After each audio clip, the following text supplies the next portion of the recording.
तर बातमी कोल्हापुरात नाही, वाढत्या इंधन दरवाढीचा फटका सर्वसामान्यांसह प्रवाशांनाही बसतोय। आगामी काळात रिक्षा प्रवास देखील महागण्याची शक्यता आहे। दरवाढीवरनं अनेकदा प्रवासी आणि रिक्षा चालक यांच्यात वाद होत आहेत, पण सध्याच्या परिस्थितीत रिक्षा चालक याला कसे सामोरे जाणार हा मात्र प्रश्न आहे। इंधनाचे वाढलेले दर हे सर्वसामान्य कुटुंबांना परवडणारे आहेत का, असा प्रश्न आता कोल्हापूरकर विचारतात। याच परिस्थितीचा आढावा घेतला आमचे प्रतिनिधी विशाल पुजारी यांनी।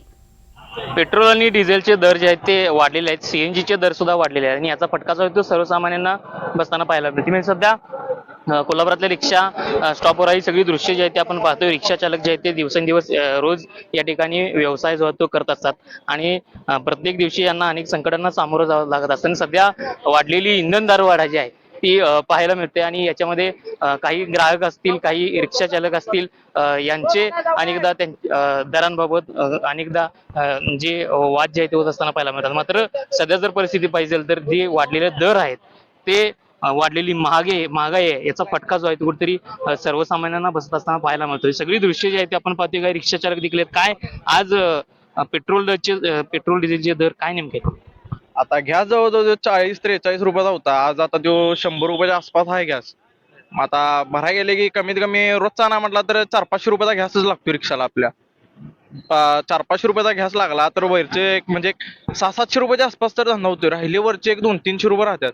त्यात गाडीचा हप्ता आला, बाकी बाहेरचे कर्जदार देणेकरी थोडे काय तर असते ते आले, घर खर्च आले, त्यातलं म्हणजे काय पूर्ण शेड्यूल बिघडून गेले पूर्ण। वाढलेलं दराचं कसं तुम्ही चालणार? दर तुमचं सगळं चालणार आहे, परवडणार? आता 6ला जातोय तिथं 10 वाजतात घरी जायला।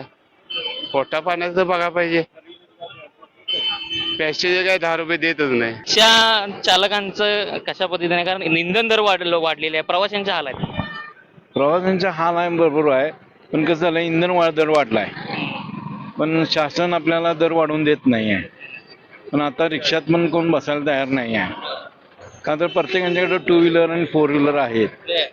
त्यामुळं इलेक्ट्रिक बाईक घेऊन चाला आता। आम्ही इलेक्ट्रिक बाईकच घ्यायचो आहोत। पेट्रोल परवडत नाही, त्यामुळे इलेक्ट्रिक बाईक घेऊन फिरायला पाहिजे। महिला वर्गाने काय पर्याय, ते काय गाडीवर त्यांच्या हालत आहे। त्यामुळे वयस्करांनी रिक्षाशिवाय पर्याय नाही। प्रवासी असतात, अनेक स्थानिक रहिवासी असतात, यांना रिक्षा असेल इतर काही वाहनांची गरज भासत असते आणि त्यावेळेस अशा पद्धतीनं दरवाढीचा फटका जो आहे तो कुठेतरी समोर येताना पाहायला मिळत असतो। विशाल पुजारी, NDTV मराठी, कोल्हापूर।